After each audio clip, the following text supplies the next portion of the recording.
Hakeem Olufemi Gbajabiamila.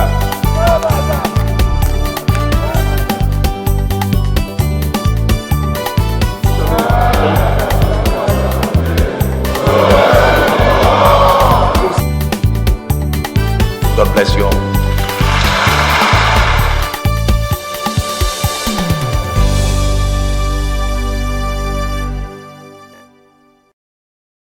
Till date, there has been a dispute between Nigerian telecommunication operators and the Nigerian banks. House to mediate between telecom operators, banks and other financial institutions over 42 billion naira debt.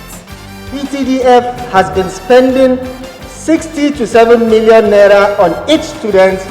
Lawmakers called on PTDF to actively engage youth trained by the fund. It's good to be with you again on another fresh package of House Ticket, an educative program on the activities of lawmakers in the House of Representatives as they carry out their constitutional functions. In this episode, lawmakers have resolved to brainstorm on the challenges of insecurity in Nigeria using a think tank committee to come up with recommendations on the way forward in addressing the rising spate of insecurity, armed banditry and insurgency. We'll also have the consideration of several people-oriented bills and motions, as well as resolutions for implementation. Let's begin the program right after this timeout. Please stay with us. If we set our minds right, embrace each other in love and brotherhood, we will come through these troubling times. We will survive, we will recover, and then we will thrive. One nation under God, free, peaceful, and prosperous.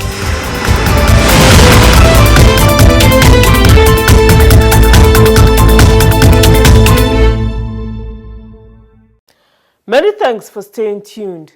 Some of the people-oriented legislations deliberated upon by the House last week include those seeking to promote the rights and privileges of women and people with disabilities.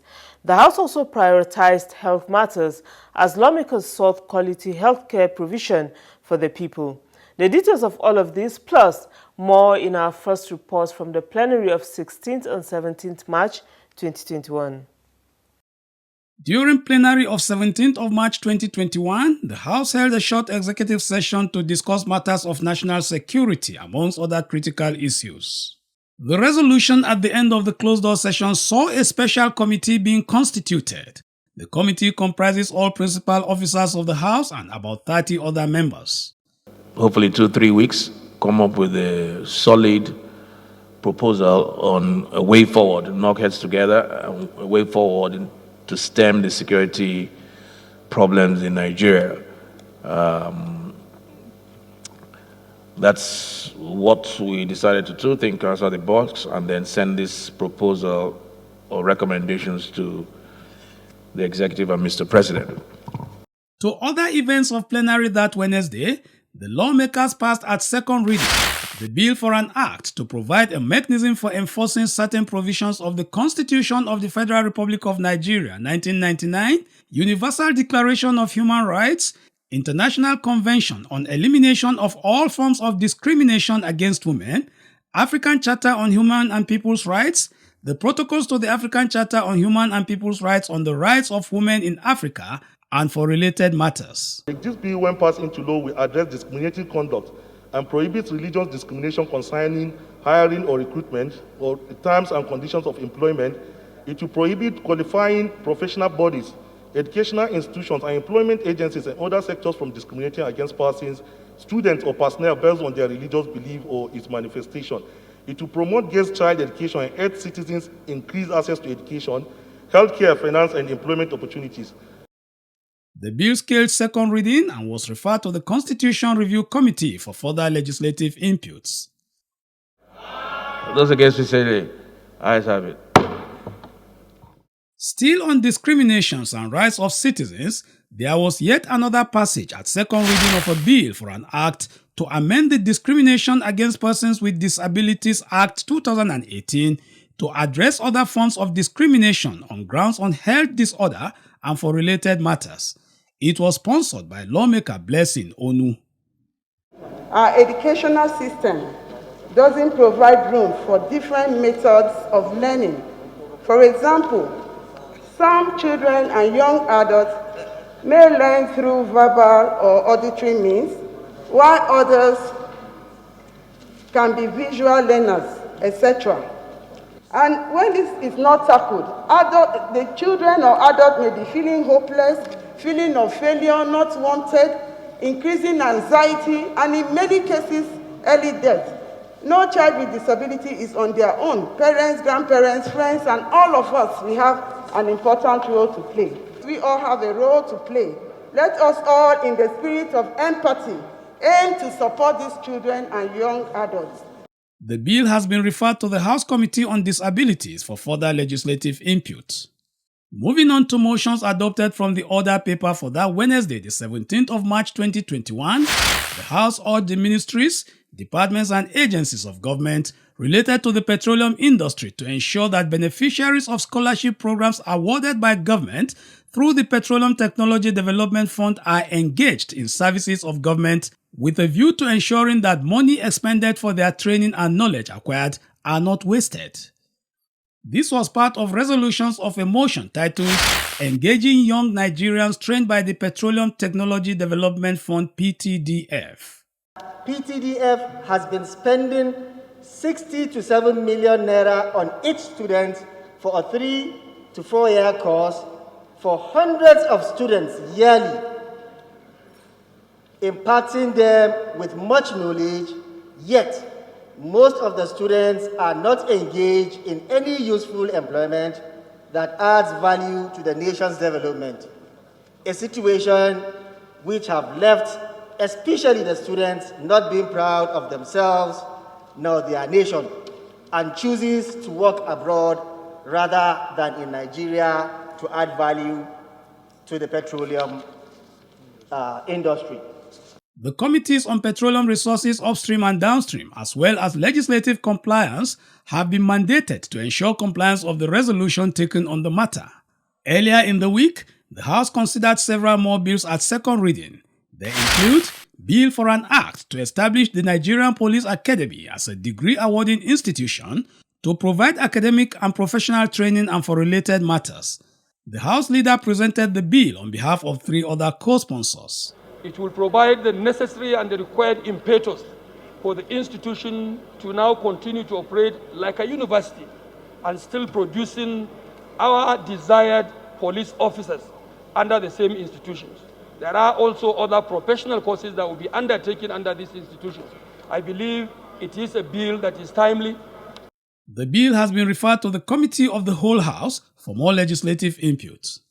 A second bill that scales second reading is a bill for an act to alter the Constitution of the Federal Republic of Nigeria, 1999, to grant the 2 chambers of the National Assembly and States Houses of Assembly powers to summon the President of the Federal Republic of Nigeria and governors to answer questions on issues of national security or any matter whatsoever which the National Assembly and States Houses of Assembly have powers to make laws and for related matters.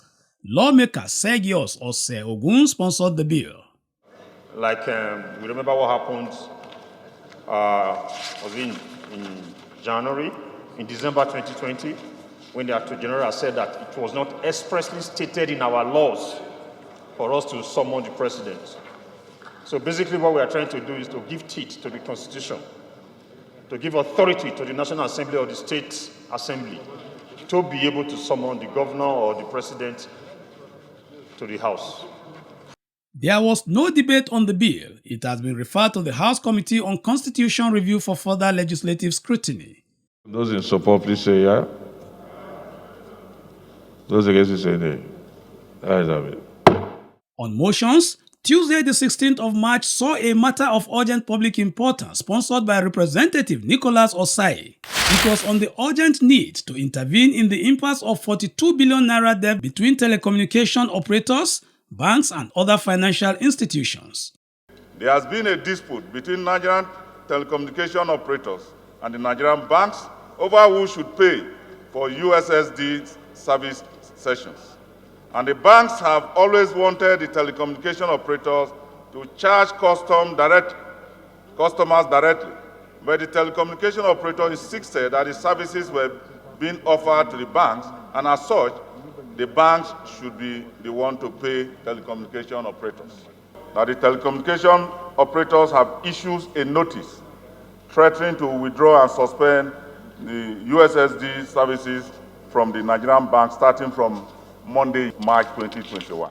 The telecommunication providers provided the platform for the banks in Nigeria to transact business. The banks are now refusing to pay for the platform at which they transact business. We need to come in to save Nigerians, particularly this COVID-19 period of social distances. Mr. Speaker, you can imagine if this service is suspended in Nigeria. Today, millions of Nigeria will have to troop to the bank before they can do ordinary transaction of 100 naira or 500 naira. Mr. Speaker, even if the banks have an application, they have their own such application, Mr. Speaker, they still need the data. It is telecommunication providers that will still even give them the data before anybody can even use mobile application to do banking transaction. We will ensure that Nigerians are protected and federal government through the NCC generate more funds. A situation whereby the bank would decided to hold all the money without paying the revenue to Nigeria would not be condoned. The motion further observed that the USSD service, which is controlled by mobile network operators, made it possible for millions of Nigerians who do not have smartphones or data internet connections to access banking and other financial services on a daily basis, especially during COVID-19 movement restrictions. There were no further contributions taken on the motion. The resolution of the House on the matter urged the telecommunication operators to halt the planned withdrawal and suspension of the USSD services to Nigeria and other financial institutions, mandate the Committee on Telecommunications to liaise with the telecom operators, the Nigerian Communications Commission (NCC), Central Bank of Nigeria, Nigerian banks and other financial institutions with a view to resolving the impasse and report back to the House in 6 days for further legislative intervention. Guys, please say aye. Just again. Another motion that was also adopted when it came up through matters of urgent public importance, sponsored by lawmaker Aishatu Jibril Duku, called for the urgent need to tackle the articulated trucks in Nigeria. The blockade being viewed as a national matter by the sponsor, as she added that it causes accidents, loss of lives and property, and hardship to travelers plying the highways. Blocking major highways by articulated trucks at the slightest provocation or disagreement have become recurring incidents over the years, despite its devastating consequences on the travelers plying those roads. Concerned that despite adequate road traffic laws in this country, travelers were left static for hours under harsh weather to suffer for a crime they know nothing about. Further concerned that the challenges of road traffic law enforcement in Nigeria is not lack of effective laws or deficient legislative framework, but inadequate compliance and weak enforcement. There was no contribution on the matter. The House adopted the resolution to set up a committee to investigate all cases of road blockade by articulated trucks in Nigeria and make appropriate recommendations and report back to the House in 4 weeks. Need to reinvigorate the National Orientation Agency, NOA. Another motion, this time from the order paper, called for the reinvigoration of the National Orientation Agency, NOA, for impactful discharge of its mandate. Since 1999, Nigeria has been bedeviled with several problems, ranging from communal clashes, religious and ethnic bigotry, terrorism, religious extremism, large-scale corruption, and in recent past became victims of xenophobic attacks in South Africa. That the strategic plan for the National Orientation Agency 2017 to 2021 reveals that the statutory allocation to the agency in the past years is inadequate for optimal performance, as it is presently bedeviled with poor statutory allocation, poorly motivated staff, inadequate vehicles, and other public enlightenment equipment. The prayers of the motion urged the National Orientation Agency, NOA, to wake up to its responsibilities and be more efficient in value reorientation and public education of Nigerians, and further synergize with the federal government on combating social vices such as terrorism, xenophobia attacks, and anti-corruption war, amongst others. Invite the Director General of the NOA to appear before the Committee on Information, National Orientation, Ethics and Values and table its activities, strengths and weaknesses of the agency for further legislative intervention. And the Committee on Information, National Orientation, Ethics and Values has been mandated to ensure increase in the budgetary allocation of the National Orientation Agency in the 2022 appropriation budget estimates for optimal performance. And in other developments, movement of lawmakers from one political party to another continues, with Representative Jimoh Aremu of Egbado North, Imeko Afon Federal Constituency of Ogun State announced his change of political platform from the African Democratic Congress ADC to the All Progressives Congress APC.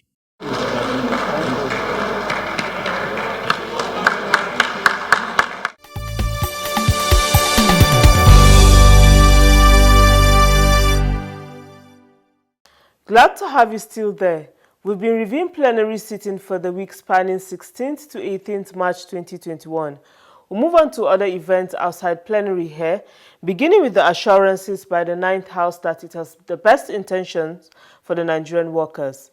The House, under the leadership of Representative Femi Gbajabiamila, reiterated this commitment when he received a delegation of the Nigerian Labour Congress, NLC, and the Trade Union Congress, TUC, on a courtesy visit on Tuesday, 16th March 2021. Led by the NLC President Ayuba Waba, the unions called for a stop in the consideration of the legislation seeking to move legislations on the minimum wage bill from the executive legislative list to the concurrent list. What happens when you fix the BRS minimal? State will go and negotiate with their states, because what we are setting at the national is only the minimum. Once you set the minimum, state will go and negotiate with their government. Private employers will negotiate and say, this is the bar. How much can we also pay? So there is difference between negotiating consequential adjustment and the minimum wage. Because as I speak today, all the 36 states have different salary structures on the basis of the negotiation and the ability to pay, which have been a basic matter in the discussion about minimum wage. So this has been the process for the past 40 years. And therefore, if we remove it from the exclusive list, one, this issue is about the commitment of Nigeria as a sovereign, having ratified a convention, because the law also provides that it's member countries that will be held responsible, not subnationals. And therefore, that is why even in the case of America, is preserved under a federal law. So what we are saying is that the minimum wage law, which I've clearly tried to define, can only be legislated, because it's a convention that Nigeria adopted, can only be legislated by the National Assembly, which had been the tradition. And that state can go and negotiate, but not below the national minimum wage. These have been the standards globally set by the ILO. The Speaker, in addition to the assurance given to Nigerians, also said that the lawmakers, as their representatives, won't pass laws to hurt them. He then called on the unions and other stakeholders to make maximum use of the public hearing on the bill to voice their arguments. When issues like this come up, that we should agree to disagree. In a democracy, make our points, make compelling arguments, and make our representatives see the reason why this is not, and not just this, it can be anything else, this is not the way we should go. After all, nobody is a fountain of knowledge. And we must agree that, there are always, and that's why we call it, when we debate, if you look at the rules, it says we debate the merits and demerits. The Speaker also said that concerned and interested parties in the discussions should avoid casting aspersions on each other for the benefit of democracy, as differences in opinions are accepted. The House also promised that the right thing will be done on the legislation that will be to the benefit of all Nigerians at the end. Another event there of the Speaker at the unveiling of the maiden calendar of the House of Representatives Media Corps, Tuesday, 16th March 2021. The Speaker had during the event called on the press corps to serve the nation with more dedication, professionalism and objectivity, especially in reportage and through investigations of all matters. He also hoped that the good relationship established between the two stakeholders will be sustained, and at the end of the tenure of 9th House in 2023, the relationship built would have served the nation for good. It's been a long, tough road. For the 9th Assembly, we came at a time when unprecedented times in this country. There was the COVID, and there are lots of challenges right now. So the 9th Assembly is saddled with a lot of responsibilities like no other assembly has ever been saddled with. But I'm glad that with your help, with your support and with your cooperation, we've tried our best to be able to meet those responsibilities and those challenges as best as we can. There's still going to be challenges ahead, and by God's grace, we will meet them. We will continue with a symbiotic relationship where we feed off of each other. The calendar is to serve as documentation of major activities of the 9th House of Representatives. Like you observed during your remark, it's really a novel idea. To committee works, the Representative Pascal Obi-led Committee on Health Institutions invited stakeholders to a one-day public hearing to deliberate on 3 bills, namely, a bill for an act to provide for the establishment of the Federal Medical Center, FMC Wase, Plateau State, and for related matters. A bill for an act to amend the Orthopedic Hospitals Management Board Act Law of 2004 to provide for the establishment of Orthopedic Hospital in Jos, Plateau State, and for related matters. And a bill for an act to establish the Federal Medical Center, Igboho, Oyo State, and for related matters.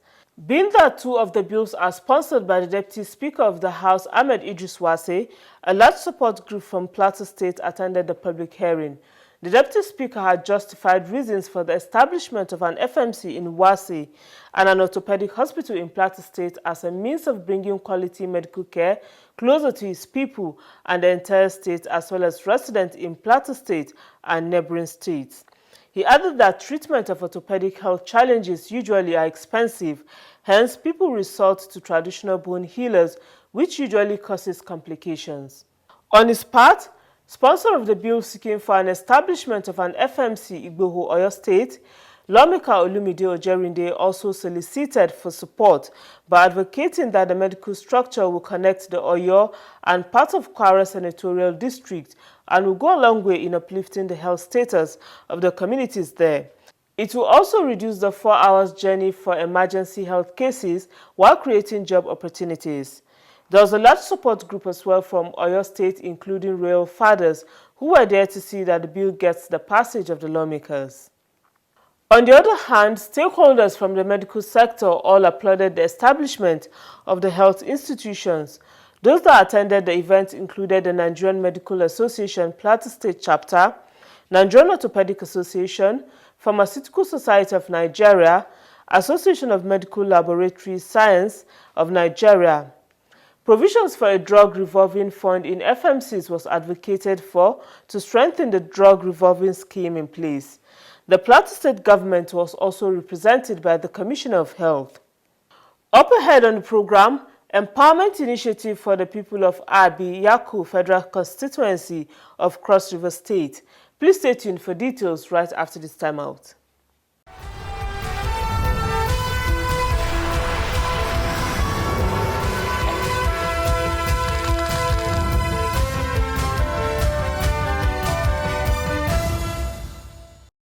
Lawmaker Alex Egbona is a member of the 9th House of Representatives from Abi Yakur Federal Constituency of Cross River State, APC.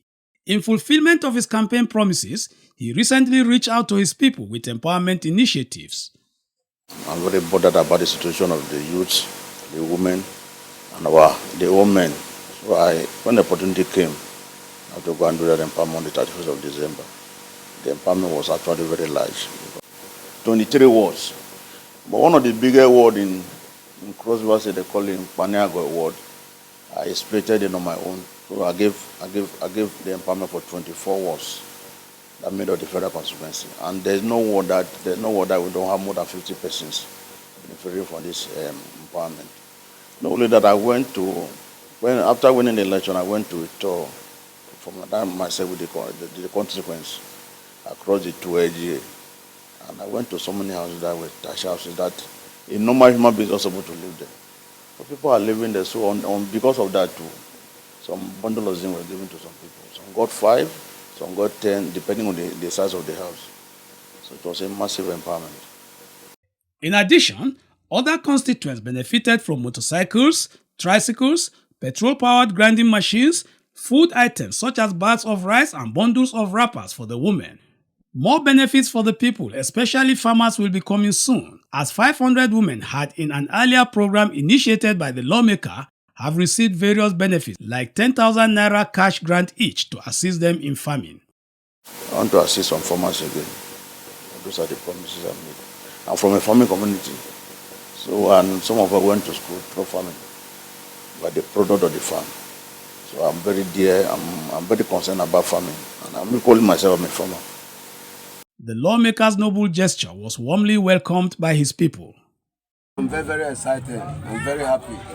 I'm one of the most happiest guys in the Ekweku War 1.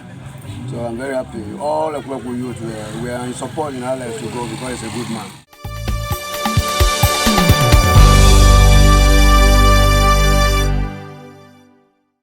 Many thanks for staying tuned to the program.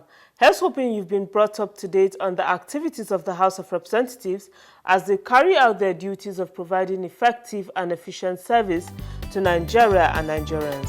Let us do this again next time, and remember to send in your comments and questions for your representatives regarding the workings of the legislature.